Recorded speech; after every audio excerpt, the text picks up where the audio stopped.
Hello, hello, hello. Welcome back to the show. I'm your host, Rob Wallace. Thank you so much for joining us for Bitcoin News Live. We got a big one today. It is 4th of July, just around the corner, America's birthday. Vibes are high. The World Cup, the whole entire world is looking at us right now. And we got to talk about what is actually going on because it is 250 years. In modern times, that is roughly how long the great powers get before serious cracks start to show. I mean, we're talking about the Ottomans, the Spanish Empire, the British Empire. Looking back, most of them had peaked and ran out of road somewhere near the quarter millennium mark. Well, this 4th of July, America turns 250. So here is the question for today's show. Are we watching a republic renew itself or an empire in its final act? My guess says America has a plan to win the next 250 years, and that plan relies on Bitcoin. Matt McDonagh is an investor, builder, and market commentator who is unapologetically bullish on this country. As an American, I love it too, but I'm just not always sure that we are on the right track. That's why my role today will be to push back and see if his thesis stands up to the test. All right, my man. Matt, how are we doing today? Every day's a good day in America. Oh, let's go. New dawn in America, baby. Cheers. Yes. So please, for people who are new to you, haven't seen your face before, please share them with your background. Cheers. So I used to be an investment banker, but I got better. And then I launched a hedge fund to machine read financial statements. This was in 2011. So this is pre-AI. This was good old fashioned machine learning.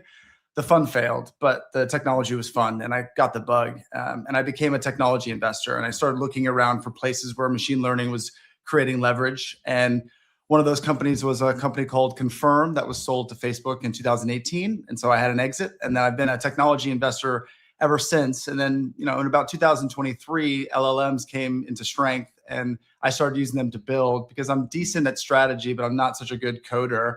But syntax is kind of mastered now by the machines. And so if you've got vision, you've got an ability to build, speaking of American. And so, that's what I've been doing ever since, just building and looking for more opportunity. And I got into Bitcoin because during that exit, obviously I had a liquidity event. So I was looking for some place where I could invest the capital and look for some upside. But I knew I was exposing my own money and my own energy to the risk of technology. So I was looking for stability. And I found Bitcoin and I saw how unstable the money printer was. And as a banker, I saw that up close. And so, it was an easy choice for me. That's how I got into Bitcoin and that's who I am. Good to see everyone. Yes. Thank you for being here. And you are undoubtedly an American, right? Yes. Born and raised in San Diego. Dad was Navy. Oh, Dad was Navy. Interesting. Nice. Didn't know that. Okay, cool. So you've got some military blood in you. Why don't you lay out your bullish case for America? Well, we're built for innovation and we're built on innovation. And we're sitting on the greatest geological reserve known to man. Gold, rare minerals, energy sources of all kind. We're loaded. We're blessed. And we've got a country that's built on sovereignty. The first 250 years were all about personal sovereignty and they were about independence and freedom. And the DNA of the people here is based on building and sovereignty. So I think we've got great geography underneath our feet. We've got great Lord overhead. We've got great spirit inside of us to want to build. And I think that we're set up really beautifully for the next 250 years after all the work that we've done in the last 250. Yeah, it's a very interesting situation we find ourselves in. We are undoubtedly the global hegemon. We've enjoyed around 30 years of being the unrivaled #1 power. And now it seems as if we have a rival coming up right behind us who we sort of let in through the back door, some could say, in 2000 with the World Trade Organization intro of China. But now we find ourselves in a place where we've got a really high national debt, right? We've got a rival on our side, but we still have many things that you just outlined right there, that reasons why America should prosper in the century ahead. So first, I mean, one thing you bring up right in your intro speech right there is the geographical advantageousness of this country. Describe a little bit more to our audience about that. I mean, you could start with rivers. If you've got navigable rivers, you've got arteries that energy can move through. And I don't just mean energy like nuclear energy or coal. I mean like people and information. We've got the Mississippi River Basin. And so that's moving nutrients and people and information. That's literally like an artery system. And if you look at, for instance, Africa, they also are similarly blessed with gold and rare earths. And so you're probably wondering, like, why isn't that Wakanda? Like, why isn't that the most incredible continent ever? Well, there's every kilometer or two, there's a falls. So you don't have the ability to ride the river system and move energy around that continent. So frankly, their geography is stopping them, even though they do have some strengths. We have all the same strengths, all the same rare earths, and we've got an incredible river system. And we're also blessed by oceans on either side and reasonable neighbors to the north and south. So, essentially, if you were playing Civilization by Sid Meier and you open up the map and this was where your settler was, you'd be very pleased, right? Because you'd have lots of defensive space and lots of opportunity to build out an incredible civilization. And that's what we've done over the last 250 years. Yeah, we have. And if you look at some of the other Commonwealth countries, of course, such as Australia and Canada, they came with the same stock, right? The same lineage in terms of law and history. But when they went into the heart of their country, they were met with horrible geography, right? I mean, like Australia, you got this giant desert, you go up into the north and you got Arctic tundra, whereas Americans were able to set up civilization on the coast and then move inward and realize, oh my God, this is the best farmland in the world. So there really are so many benefits to this country, and we have been absolutely blessed. So we have made a lot out of that geographical abundance, right? And we've built a civilization built on top of innovation, as you said before. And right now we are at the leadership of AI. This is something that you study closely and work in as well. So now give the bullish case for America and AI. So before we talk about AI, we have to talk about energy. And those things are obviously related. And that geography and the nature of the abundance, of course, that's feedstock for energy. And unless you are abundant in energy, you can't be abundant in AI, right? We're moving from generating energy to generating compute. And compute is this amazing mechanism that we could do to create intelligence, and then we could take intelligence and then monetize that or create additional streams of value. So it really all starts with energy, with having energy, baseload energy, not just windmills, but reliable energy that you could turn on. Coal's gotten much cleaner. It's got a bad rap, but there's actually a great deal of energy inside coal. Natural gas, America is leading in that, and we have an abundance of natural gas underneath us. So we're going to win the AI race, but we're going to do it by focusing on winning the energy race first. Now, after we have energy in place, we've got some serious opportunities because AI is frankly a lever, and it's also a loop. Meaning you could use AI to get better at material science, or you could use AI to get better at robotics, or you could use AI to get better at materials science and then feed that better materials and alloys into the robotics. And then suddenly you've got better robots. Oh, and those robots are on the manufacturing line that are manufacturing the robots. So you could see these recursive loops that happen between science and technology, and you could see how AI is so incredibly important to creating that energy and help connecting it. So whoever wins, I think the AI race is going to end up winning the race for everything else, because as compute goes, intelligence goes, and as intelligence goes, value goes and wealth goes. So that's why all of this is tied together and why AI and Bitcoin are opposite sides of the same coin. So let's look at the energy situation in America and compare it to our two closest rivals, I guess you could say, Europe and then China. Talk about what Europe has done in terms of energy over the last 25 years and then what China's done. I'll be kind and say that Europe hasn't looked after their own best interest. Germany had lots of nuclear. They've been decommissioning. They've been installing windmills. They haven't been taking a lot of the dirty energy like coal and gas very seriously. And now, and by the way, they're buying a lot of their power from Russia during a conflict against Russia. So essentially, they're transferring economic energy to like the bad guy, and that's all because they decided to be degrowth and not look after their energy. By the way, that was me being nice. China are doing the exact opposite of Europe. They're like commissioning a coal-fired power plant every month, and they're very serious about energy, and they need to be, right? Because if you're going to be the factory to the world, you need energy underneath you. So that's their old business model, and their new business model, like ours, is they're trying to be the intelligence empire of the future, and you need energy for that too. And frankly, remember how I opened this whole thing by talking about how blessed we are with our geography. China has energy insecurity. They don't have nearly the same resources that we do. And so they are a net importer of energy. And so essentially, although China is playing a more aggressive game than we are and Europe is, they don't have the same hand that we've been dealt, which is great. And I think that we do have a window of opportunity right now to cut the red tape and to get a little bit better about commissioning plants and building faster and leaning into our American innovation and ingenuity. That means jobs. It means lower cost of power. It means more opportunities for everyone. So it's definitely a winning. If you're a politician out there listening to this, it's going to get you votes. It's going to be a good thing for the people inside your district, and ultimately, it's good. It's a good thing for the people of America if we lean into the energy race and realize that whoever makes the most electrons for the least amount of money wins, and just make sure that we do a very good job of that.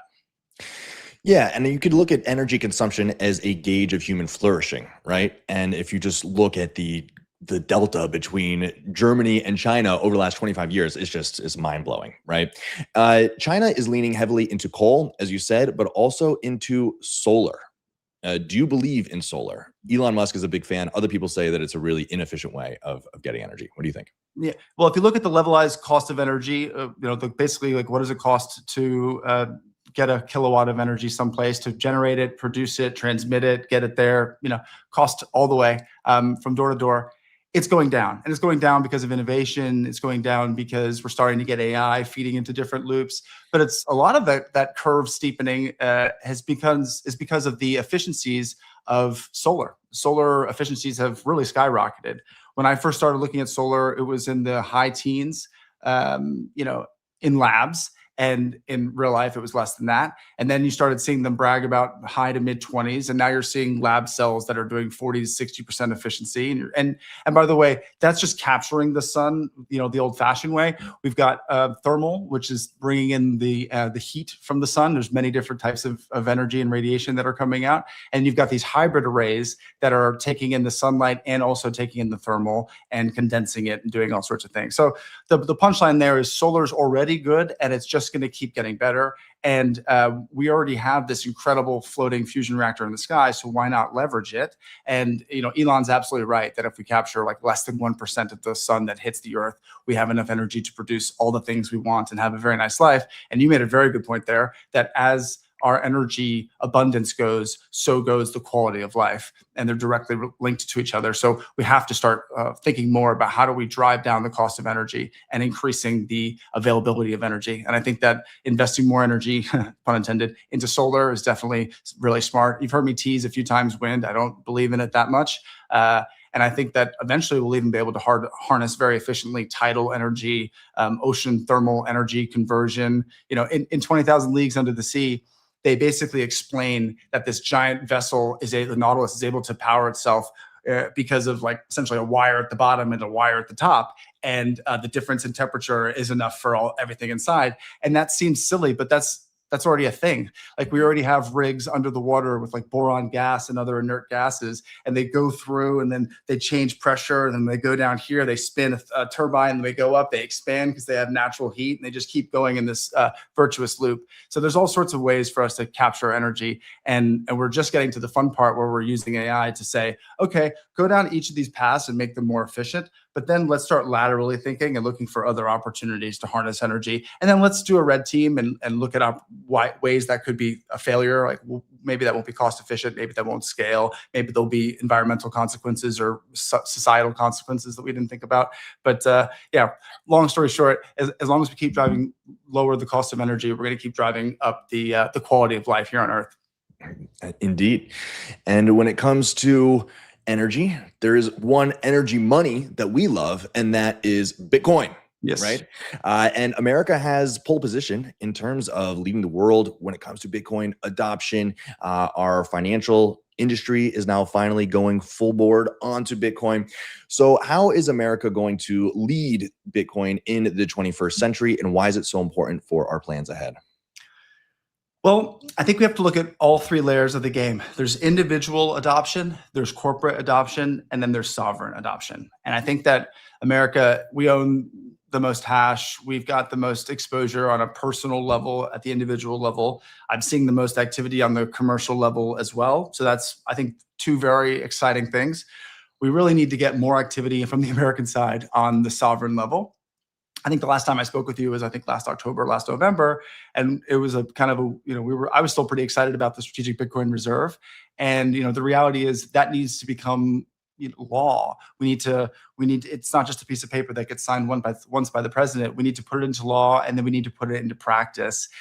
We've got Bitcoins that get seized every day from law enforcement raids and things of that nature. So we could literally be stacking every day.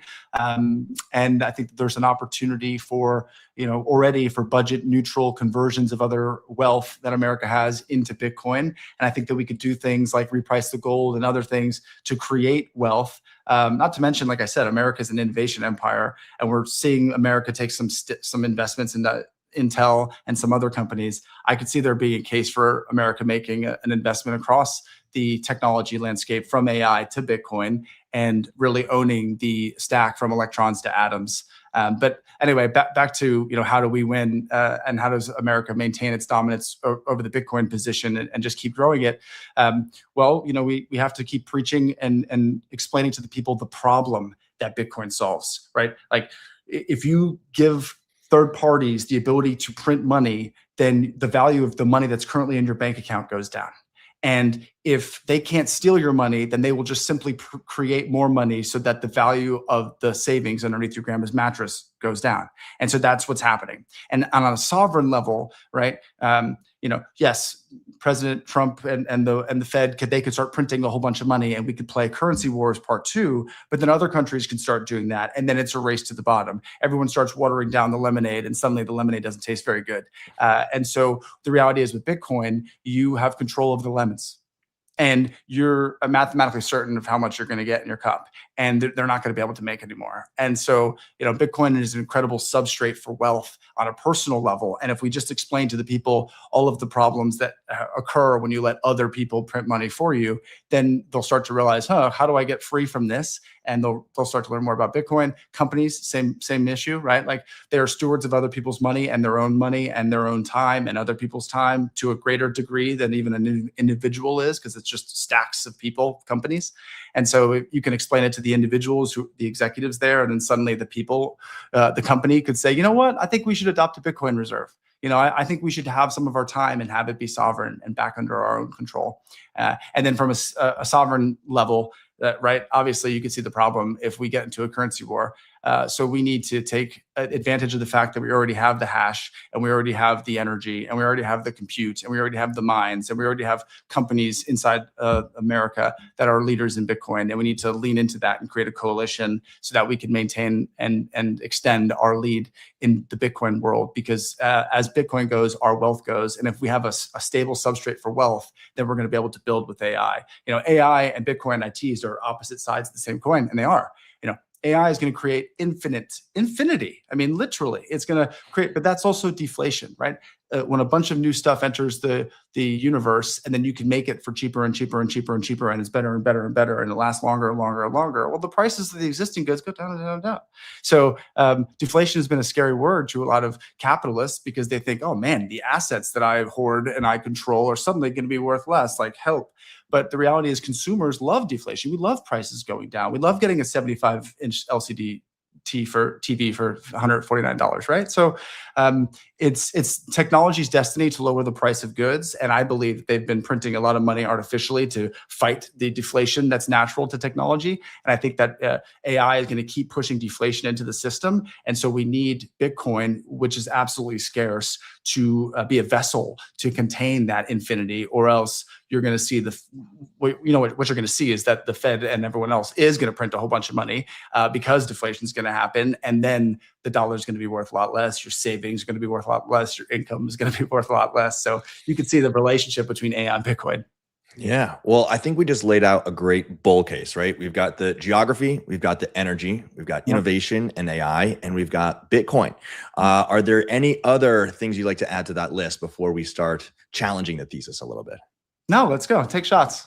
Okay, cool. So let's first take it through the lens of history. I'm sure you are well versed in the fourth turning theory. Yes. Correct? Yeah. I would love for you to just break it down simply for the audience. What is the fourth turning?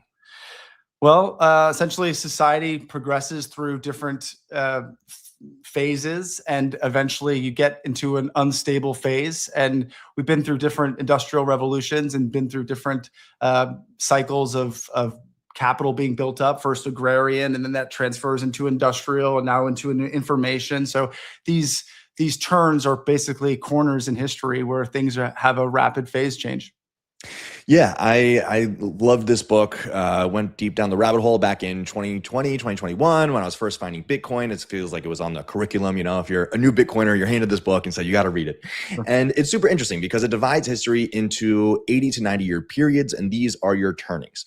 And it seems as if history repeats every single turning, right? And this is the fourth one in American history. So we are now at 2026. You go back 80 years, what do we have? The end of World War II. 80 years before that, what do we have? The end of the Civil War. What do we have 80 years before that? The revolution, right? And if you go back, you can continue with these 80-year cycles if you bridge it to European history and go back around 300, 400 years of these 80-year cycles.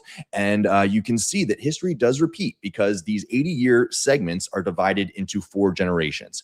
And they usually end in some sort of big catastrophe, war, turnover, right? And those wars happen because the 80 years generations had forgotten the lessons of the last big war, right? And so we saw that we've been living in an American world, you could say, since the end of World War II. And now it's been 80 years since then. And we are now having to relearn a lot of these lessons. So what do you see in a fourth turning, which we are in? The authors of the book say that it would start in the early 2000s. You could mark it as, say, 2008 financial crisis, and that these turnings last around 20 to 30 years. So that would take us to the mid 2030s as the end of the fourth turning and beginning of a new cycle. So it does seem as if there's definitely more conflict lighting up around the world, right? I mean, we've got a war in Ukraine that's been going on since 2022 and seems to be escalating rather than slowing down. We just had the Strait of Hormuz be closed and a live fight with Iran. There's a ceasefire right now. How long would that last? We don't know. And of course, Taiwan has been a flashpoint for decades now. So from the fourth turning lens and this global conflict, what are you seeing? I think all those points that you just made, the Strait of Hormuz, Taiwan, those are actually energy stories, right? And so I think it's history repeats. It doesn't always repeat, but it does rhyme. And so I don't think it's a coincidence that you're seeing, hard times make easy men and easy men make hard times, and this kind of like, Ouroboros loop that keeps repeating through history. I hate to be the guy who says this time's different because historically it doesn't work out well for him or her. But we've never had AI before. We've never had the ability to directly transmute energy into intelligence and capture that value before. And a lot of these cycle breakdowns have happened because people have bet a lot of money on farms and on the food chain, and then suddenly owning land wasn't the way to be wealthy anymore. Suddenly it was owning factories and owning industrial capacity, and then people put energy there, and then nope, we changed the game again, and now it's about being inside of an information economy, and it's about financialization and moving things around again, and it's about becoming a syntax master. Like I was on Wall Street at first, and so we learned one set of syntax, and if you learn the rules and the regulations, you can make yourself a lot of money. And then I went into engineering and coding, and then that's the same thing, isn't it? It's syntax that's known, captured, and it's rare and it's hard to learn. But if you can summon those spells correctly, you can make yourself a lot of money. And now those walls are coming down, like the syntax walls are coming down. Information economy is changing, and now it's going to be a vision economy. It's going to be a taste economy. It's going to be about can you think about something that other people will truly be motivated by, and then can you focus long enough to bring it into existence? Because there's going to be lots of bells and whistles and shiny things. Like in our last conversation, we talked about like why Bitcoin was having some challenges. And I said that there was more surface area being opened up. Like if you loved Bitcoin, but now you could buy Hyperliquid, and you could go into a DAT, like one of these treasury companies, or you could buy options in one of those treasury companies, or you could do this or perpetuals or all that stuff. So the more surface area there is, the more your energy and your attention gets diffused. Well, as we're heading into the singularity, boy, attention is going to get diffused. So the people who win are going to be the ones who have a really captivating vision for the future, and then they have the audacity to maintain that vision, and then also survive like changes to it, because they will. That's life. And then you breathe it into existence. So we're going through a turning, no doubt, but I think it might be the last turning, because once we're heading, I think, post-labor. There's so many curves, but fewer of them are mattering. Like, it used to be the cost of labor, the cost of capital, and the cost of energy. And as those levers went, so changed the surface area of what was possible. And then we just started flooding the zone with lots of cheap money. So like cost of capital started becoming a little bit wonky, which is the whole Bitcoin thesis. Frankly, they're printing too much of the money stuff. And then cost of energy, that's been going down pretty reliably, but it could be going down a lot faster. We just talked about all the stuff they're doing in Europe or not doing in Europe, right? And other places, like even in America, we could be going much harder in the paint when it comes to power generation and transmission and storage. So, yeah, I mean, ultimately, the next 250 years is going to be controlled by people who control the most electrons and have the access to the best robots and best AI. And America currently is in that position already. And I think the good news about AI is you could use AI to actually like bootload and compound your gains and start to accelerate even faster. That wasn't possible before. You could like kind of convince the citizenry to breed and make more units of labor, but like there's only so much that you could really do that. But you can make an infinite AI agents. You can make infinite companies that are autonomously run. So I think that, yes, I agree. There have been a nice 80-year shape to the society. I think we may have one more of those change outs coming, but I think because of all the reasons I just mentioned, this is going to be the last one. And you talk about the lever of capital, and America now faces a nearly $40 trillion national debt. This is accelerating. The interest payment on the debt on a yearly basis is now over $1 trillion. We're paying more on interest than we do for defense. And we have these huge obligations. Of course, we got Medicare, Medicaid, all these things. $40 trillion can never be paid back in dollars at the same value that they are today, right? How does America deal with the debt moving forward? We'll grow our way out. Now, look, actually, I do believe, as I said that as a joke, but I actually do believe, for all the reasons I just said, there really is a chance for the people who are leading in electron production and intelligence production and value creation to actually grow their way out, but only if they grow their way out and they maintain sovereign wealth. If we grow our way out as everyone else in the world is printing unlimited money, then it's just way more numerator, way more denominator, nothing's really changing. If we grow our way out with AI and we create those virtuous loops with machine, metamaterials, feeding into robotics, feeding into nuclear engineering and all this stuff, if we do all that good stuff, and, all the Isaac Asimov future stuff, and then we store our wealth in a proper vessel, and then we teach the individual, each person in America, the importance of doing that. Maybe we put some, inside their Trump accounts, maybe we give some Bitcoin in there, maybe we give them shares of MSTR, whatever. The point is, there is a path forward for us to lean into the advantages that we have to actually start to erase some of that $40 trillion of debt. The second point I'll make is that a lot of that debt is us owing money to ourselves, which doesn't mean that we can renege on it, but it does reduce the amount of national risk that debt imposes. And it does mean that we can sort of internalize a little bit of that debt and transfer some of that incredible, $200 trillion of wealth that we have in the ground and in the minds of America. We could start to transfer that back to the people of America, the people who own it, us, right? The government doesn't have any money. It's all our money. So, candidly, all that wealth that's in the ground and in our minds that they're making it really difficult for us to pull out, that's owed to us. God gave it to us, and we need to get it. And I think that AI and Bitcoin are decentralization engines. That's another big thing. Hey, like America kind of has this very decentralized philosophy, don't we? Sovereignty, personal responsibility, property rights. But then we're running it on like very centralized rails. Other people print, like we print our money, other people print more money, and then kind of like the elites in Washington control everything that happens, even no matter who we vote for, right? So we have decentralized spirit, but a lot of the stuff that actually happens is sitting on centralized rails. AI and Bitcoin are both engines of decentralization. AI lets you summon intelligence locally. And I don't mean like an API call to OpenAI, or although you can do that, you can literally run an LLM on your PC right now.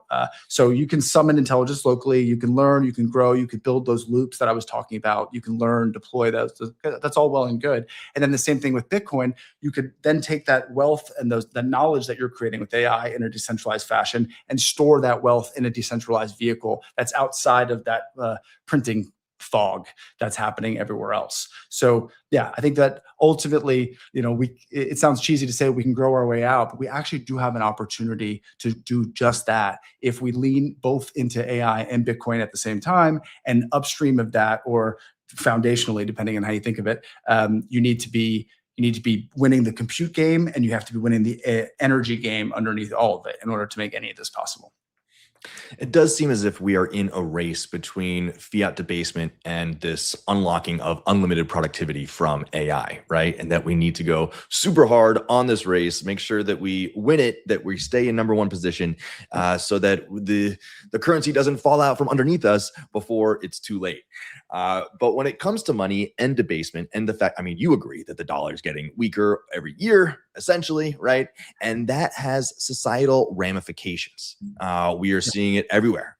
In New York City, a city that we both know and love, there is now a socialist mayor who just got his socialist cronies elected, right, in the primary. So talk about the societal ramifications of a weakening currency.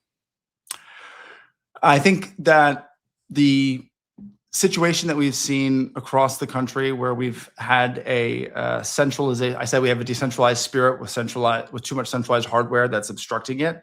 The government is a very centralizing force, and it benefits when we are, it candidly, not that there's like an evil genius out there trying to do this, but if you think about incentives, you can figure out how the system is going to play out.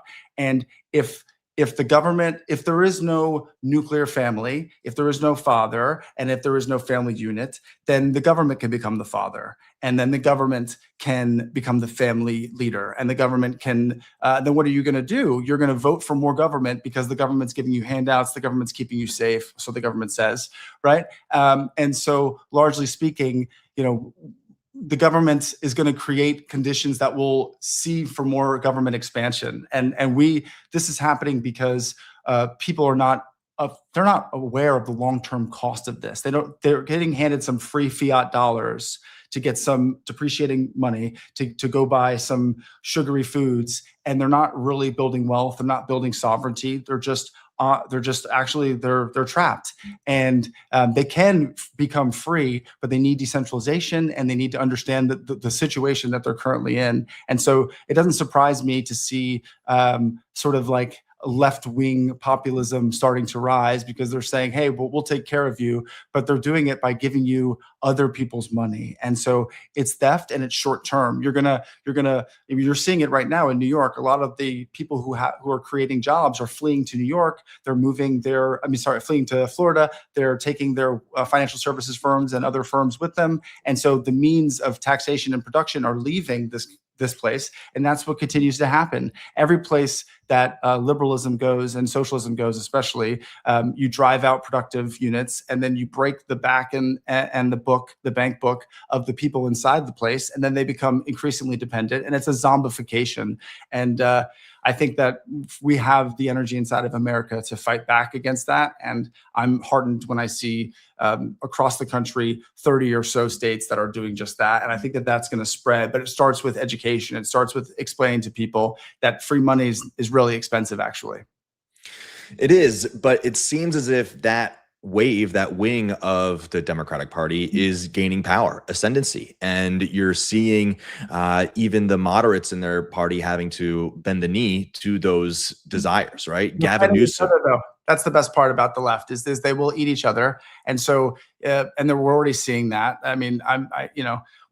It's going to continue. They don't have it in their, they don't have it in their character, because they don't have character to actually stand for something and continuously stand for it. They're going to continuously snipe at each other and move the goalposts left and left and left. How many, Bill Maher, et cetera, how many comedians do you see? How many old school liberals do you see saying, hey, I have not become more conservative. Y'all are just moving more and more to the left. And that is continuing to happen. And pendulums swing, speaking of 80-year cycles and things going back and forth. And it is swinging way too hard on the left to the left. And you can see that just by all that infighting. So I think, not to say that it's going to completely solve itself, but I think a lot of that energy is going to negate. And I think a lot of, as long as we create visibility into what they're saying and what they're doing, and we make our case on the basis of conserving what's great about America and then building on top of it, I think that long term, that the left is a problem that will cure itself.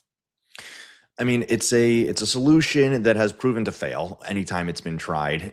In reality, I think we both agree on that. Yep. But I would say that if the left is good at one thing, it is obtaining power, right? The long march through the institutions, whether it's academics or Hollywood, the things that influence the young minds are all left-leaning and left-run, and it seems to be getting more powerful. What do you see as the antidote to that? Appearances can be deceiving. If you are the bad guys and you control media and academia, then you can, speaking of long marches through the institutions, as the kids come through, you can get to their minds when they're soft and pliable. And then once they get into the working world, you bombard them with CNN as they go through airports and other things, making them feel this false sense of consensus. And it's been proven that the left uses these bot farms to go online and manufacture astroturf consent. And they're doing that again to build you a false sense of reality. So your teachers say some leftist stuff, CNN says some leftist stuff, you go online, everyone's saying some leftist stuff, and then you're like, dang, I guess that's where we are. But that's not where we are. The American spirit hasn't changed. It hasn't soured. We still want to work hard. We still want to own a piece of what we're building. We want to help our neighbor, and we want to move forward together. And we don't want to be, given handouts. That's not what this is about. And I think that ultimately it's all about education, and it's about invigorating the left, the people of the left who've been confused into thinking that the people above them care about them, because they don't. They care about themselves. And you can watch that playing out in the left eats left drama right now unfolding. Well, another aspect of the money weakening is that it leaves the younger generations feeling more desperate. And if you don't want to go down this socialist route, you have to take risks, right? You have to go out and in a good society, in one with good morals, like you go out and start a business, right? And you try to provide something. But what we're seeing is gambling. Over $150 billion wasted, I'd say, on sports gambling in the last year alone. What do you see about this trend? Do you think it's accelerating, and what do we do about it?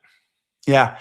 So interesting point. When you starve out the interest, when you starve out the yield, people have to go further out the curve in order to get returns. And I'm speaking in Wall Street terms, but it plays out in real life too. But I saw this in Wall Street, where I was seeing funds that were stood up to do one thing, and they started changing their prospectuses to get increasingly further down the risk curve because they needed to earn returns because they had a job to do.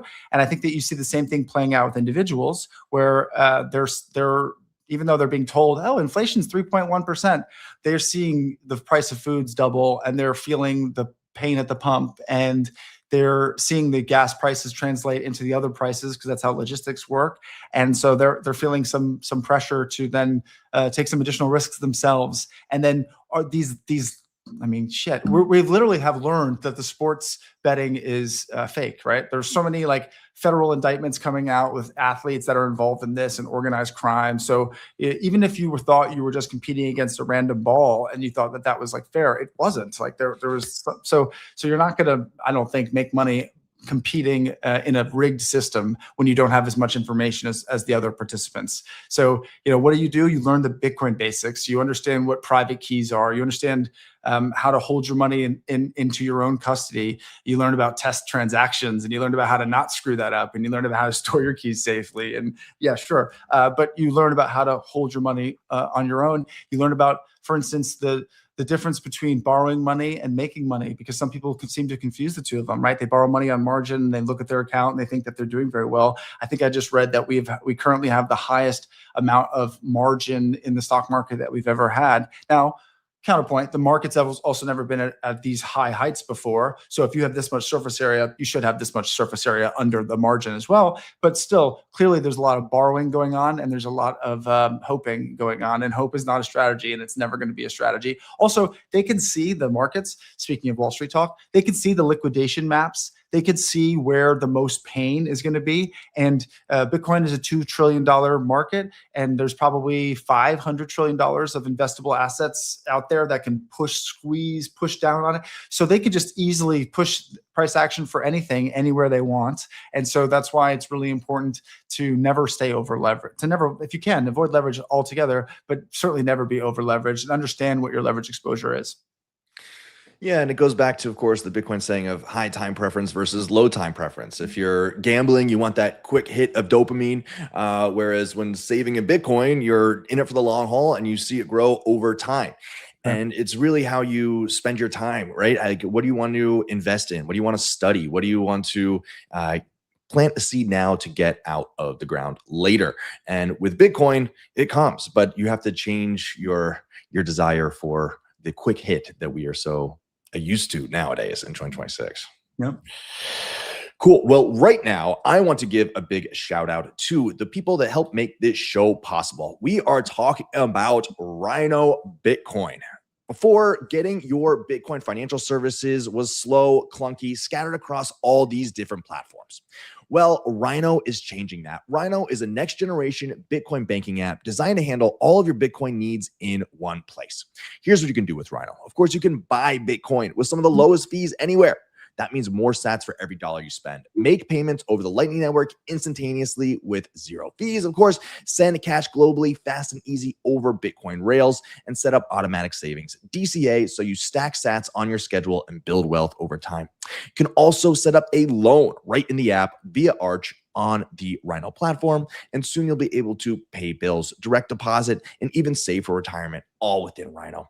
Rhino takes your security of your Bitcoin extremely seriously: biometric verification, 24/7 fraud protection, and the confidence of knowing your Bitcoin is never rehypothecated.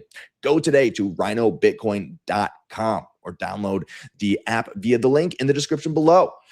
Use code Bitcoin News when you sign up. That's one word, Bitcoin News, and Rhino will drop you $10 in free Bitcoin into your account just for getting started. Awesome app. They're redesigning. They're doing a bunch of new changes. It's really cool to see how the team is growing and building over there. Highly recommend checking them out. Great pace to buy your Bitcoin, and of course, extremely, extremely low fees. All right, my man, Matt. Yes. So now let's talk about democracy itself.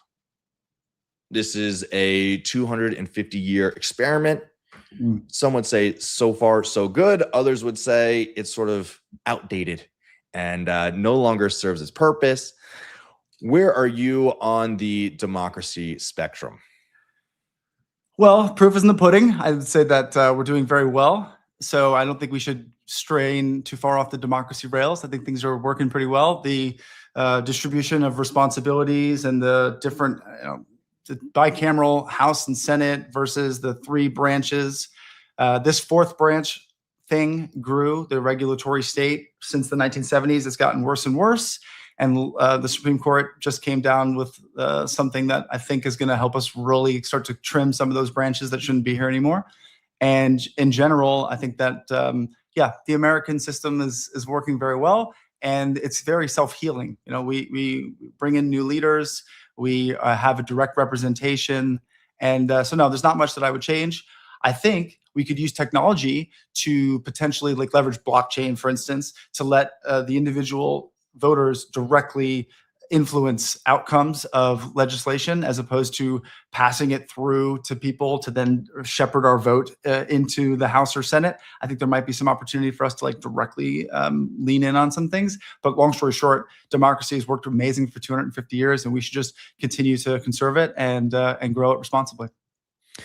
Well, one thing that is true about democracy is that when the majority realizes that they can vote themselves into more free stuff, they tend to do it, right? Mm-hmm. And we are seeing that more and more over time. And one person who highlights this and really rails against it is Curtis Yarvin. Mm-hmm. Are you well versed in your Mencius mold bug? I'm familiar with Curtis a little bit. I of course know the concept of democracy being two wolves and a lamb deciding what's for dinner, and of course we know what the outcome is going to be there. Yeah, and so he has been the political philosopher of sort of the new tech right? Peter Thiel is a big fan of him, and of course, Peter Thiel helped raise JD Vance out of obscurity into the position of vice president. And Curtis Yarvin thinks that America would do much better with a CEO president, a sort of a monarch, a modern monarch, somebody who takes responsibility fully for running the show, is able to strip out the fat, and could really propel us into a bright new future. What do you think about this idea? That's exactly what the executive branch is. And if there weren't this administrative state that had been overgrown for the last 50 years, the president would be able to do what Curtis Yarvin is saying should happen. So I agree with the spirit of it. I just think that we already have the right plan in place. We just need to execute it properly. But I agree that we do need the ability to make decisive actions, both in times of war and in times of opportunity. And that's exactly what this is right now. Like I made the joke, this is our last turning. It truly might be. And if we lean into the energy war and we lean into the compute war, we're going to be able to export intelligence. And just how China was able to build a decent amount of wealth over the last 50 years, because especially the last 30, because they became a factory to the world and they exported those relatively cheap goods. We could be an intelligence factory exporting that. And then other businesses and they're all going to build these supply chains where they're going to take intelligence, turn it into value, and then bring it back into America. So it's going to be a virtuous circle with us being that pump and the central nervous system and the brain. It's a great place to be. We just need to lean into the entire energy piece and the entire compute piece. The last president to really lean into this and take the role of sort of a startup CEO, you could say, was FDR, right? During World War II, previously the Great Depression, he was able to radically transform America under his vision, and he's set up the world we live in today is largely set up by FDR and his presidency. What do you think America needs to? Do you think Trump is that sort of figure? Could he enact that type of change that an FDR did? Yeah, Trump's Andrew Jackson times FDR with like a little bit of General Patton. So yeah, I think we could be very aggressive here. He's also a builder, so he could oversee the build out of the energy generation and transmission, and oversee the build out of the Great Wall of Compute, I jokingly call it, and then could absolutely negotiate the export of our intelligence and the fair sale of it. So yeah, I think we're currently set up, and I think that there's a swinging pendulum, and I think that most of America wants America to be a source of wealth for itself. It doesn't want to depend on the government. It wants to be able to depend on itself. And the key to that is personal sovereignty. And the key to that, I think, increasingly is low cost of energy. And I think President Trump is the perfect person for this job. I think God has blessed America, and I think we're blessed to be in this place at this time right now. And one thing we're seeing under the Trump administration that's very different than the past is that they're having a more direct hand in the economy itself, right? Yeah. Like taking a 10% stake in Intel. Like that would be completely unheard of 20 years ago. So it goes back to the old debate of Jefferson versus Hamilton, right? Jefferson wanted complete decentralization, government is out of it, laissez-faire economics. Hamilton wanted the central bank, right? He wanted to have the government steer the economy in some ways. Where do you lean on this? And do you think it's important that the government actually takes some action in the economy now? Anytime it's Jefferson versus Hamilton, I'm always on Jefferson's side. I'm a banker, so you'd think I would be on Team Hamilton, but Jefferson was an absolute OG. However, I'm even more on Adams' side, and I think he would be very much on the side of sovereignty, individual sovereignty for sure. So do you, but I hear you saying that you think it's a good thing that America is like putting the government itself as acting more in the economy, but you also like laissez-faire economics. So how do you balance the two? Yeah, well, like I said, the government's not really a thing, right? It's an extension of us. And the reality is that the engines of the future economy are increasingly inside compute clusters. And so, I wouldn't want the government to take a stake in some energy company as a bailout to a friend of someone inside the administration, but that's not what happened here. The government took a stake in a key piece of the national security supply chain in Intel, and I think that you could make the case that that was in the best interest of us, both from a national security standpoint and from a wealth standpoint, because again, that compute is such an important piece of the future wealth pillar. So I think that ultimately it's what's in the best interest of the people is that we have access to compute and access to energy. And I could see why Intel was in a position where they needed to be supported. And ultimately, the government didn't take a stake in Intel. We did. And President Trump is doing things like opening these Trump accounts and other steps to actually directly help Americans to own their wealth concretely and by them, independently, as opposed to having it being owned by independent institutions. I don't know if you've noticed, but there's some tension between Wall Street and President Trump. And so I think he wants to put the power back in the hands of the people. And I can totally get down with that because I'm sovereign minded as well. Well, that brings us to the institution that Wall Street built, known as the Federal Reserve, now 113 years old. The value of the dollar has gone down 97% underneath its tenure, and it is still just as powerful, if not more powerful than ever. We just got a new leader, new Fed chairman, Kevin Warsh, replacing Jerome Powell. Yep. As Bitcoiners, we are largely against the Fed and the Fed, as Ron Paul taught us back in 2012. Yep. Where do you stand on the Fed, and do you think as an institution that will one day be getting rid of? The Fed should go the way of the dodo. In a world where we were all printing money, it did make sense to have some sort of artifice of the government, understand where is our economy. It made sense to have economic people and statistics people all in a room looking at the numbers and trying to understand where do we stand, what things should we push forward, what policies should we push forward. But we already have Treasury. We already have places where those geeks can live. The reality is, speaking of the Supreme Court, they basically just said that the executive branch, the president can control every member of the executive branch. He can fire them at will, except if they're members of the Federal Reserve, which means that the Fed is somehow a part of the American system, but not under the control of the senior executive. Back to the CEO model. It's like one employee that cannot be fired. And if you could think about the behavior of an employee who cannot be fired, I imagine that they're not really incentivized to get along or really look at the long-term interests of the people around them because, right? Who cares? So yeah, long story short, I think that the Fed made sense maybe 100 years ago, and it makes less and less sense now. And now we actually have monetary technology that allows for the self-issuance of money, and so it makes increasingly less sense for there to be this unaccountable group of governors that can come down from on high in Jackson Hole and tell us that they're feeling hawkish. Yeah, it's so funny. Like when the new Fed chairman comes out, it feels as if it's like a ancient tribal society, and the old leader comes down from on high through the clouds, and he brings down the tablets and says, "The dot plot tells us that the price of money will be." Yeah, it's does seem antiquated, and but I think that under this administration, it does seem as if the Treasury is in more control than the Fed compared to years past. What's your take on Bessent? Love him. We need people who have academic understanding because it's a confusing world, but we also need people who have real world understanding, and he has both. He's obviously famously was an understudy to Soros, and he's played the game at the macro mega political level.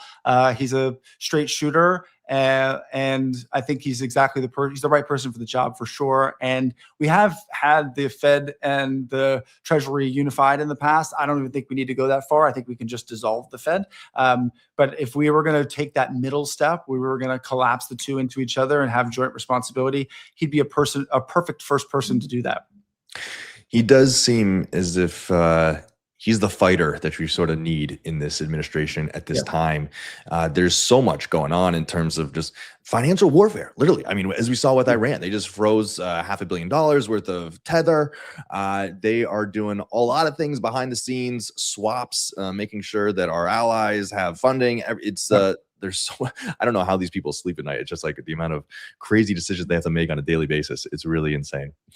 Well, as we wind down here, I want to get a little personal. You are Matt McDonagh. Your Guilty. family came to America when? What is the McDonagh's America story? Ireland, as you could probably guess. The McDonagh clan were one of the 13 that were hung during the hard times. But essentially, we tried to break free of the British, and there were a few rabble rousers, and my family was one of them. So I think it was my great grandfather, but I'm not sure about that. But anyway, so after you see someone in your family tree literally hanging from a tree, it's a good time to go to the other side of the ocean. And so we came here, and family's mostly military. My grandpa served in World War II. Funny story. He was in Georgia. Basically, they just finished basic training, and they were going to get shipped off, and a fight broke out. And fights are fun. It's basically like Netflix back in the 1940s. And then some guy grabs a knife. Now, that's not fun because the guy with the knife always wins and the TV show ends too soon. So the knife gets sort of like knocked loose. My grandpa grabs it and then throws it.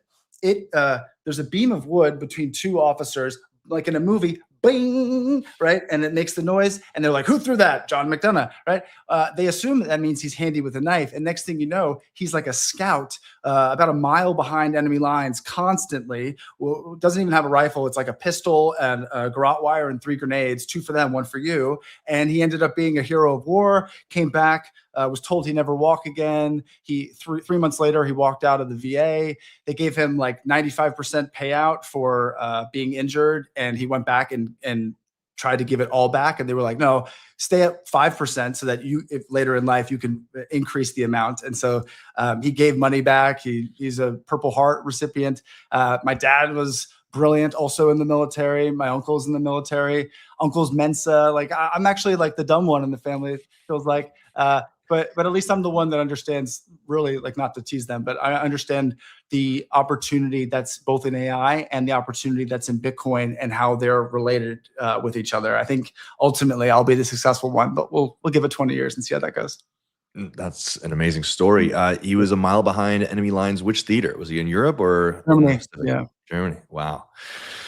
Crazy, man. Yeah, there's just so much that went into building this country, to giving us the life that we enjoy ourselves. And I mean, being an American is sort of a life of contradiction, right? I mean, there's so much good, and yet there's some bad in our history. How do you deal with it? How do you balance it?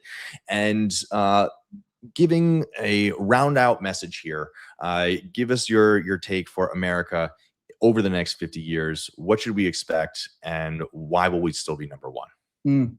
All the advantages that I called out, the geography and the national spirit, those remain. Candidly, we haven't even barely scratched the surface of our advantages, the geography ones I called out. We've been afraid to whatever. We're going to start digging into those more. My gut tells me. And so that's going to unlock wealth. It's going to unlock opportunity. A lot of people probably are worried right now about AI, and they're thinking, like, is it going to take my job? Look, the reality is your job may transform. The nature of your job may change. If you were like a leather goods manufacturer and you were tanning hides and you were making saddles, and then you saw a car rolling down the street, you think FML, right? And then once you saw inside the car, you saw the leather, the seats, the dashboard, you realize, man, I've got a whole new opportunity here. And so AI is going to make cars appear and spacecraft and other incredible things. But just keep learning, stay humble, stack sats, look for decentralized way, gain power in your mind and gain power in your pocketbook by using AI and saving your wealth in Bitcoin, and connect to other Bitcoiners and other people who are builders. And just in general, America has got another 5,000 years in it, I bet. And we're going to be Rome 2.0. And I'm excited to be here when we turn 250. Yes, the world of abundance coming from AI needs to be met with a scarce monetary substance, and that is Bitcoin. And that is why we think that the two of them serve each other so well, and will definitely be defining the century ahead, as well as America. Matt, what an awesome hour. This is the podcast that I want to listen to, right? That was super fun. Cool. Everybody, if you're watching live on YouTube, subscribe. If you're watching on X, hit that repost, like, share this video. I think it was a super fun 4th of July stream we got going on right here. Matt, where should people find out more about you and everything that you're building? Yeah, wealthsystems.ai is where I hang out mostly. I'm also on x.com /McDonagh, McDonagh, Matthew. All right. Thank you so much, everybody, for tuning in. This has been your host, Rob. News Live. We are back every single Wednesday, 11 a.m. Eastern. Stay tuned. We got a lot of things coming down the pipe and super excited to build in America in this 250th year. Let's go. Let's go. All right, everybody. Thank you so much. Until next time.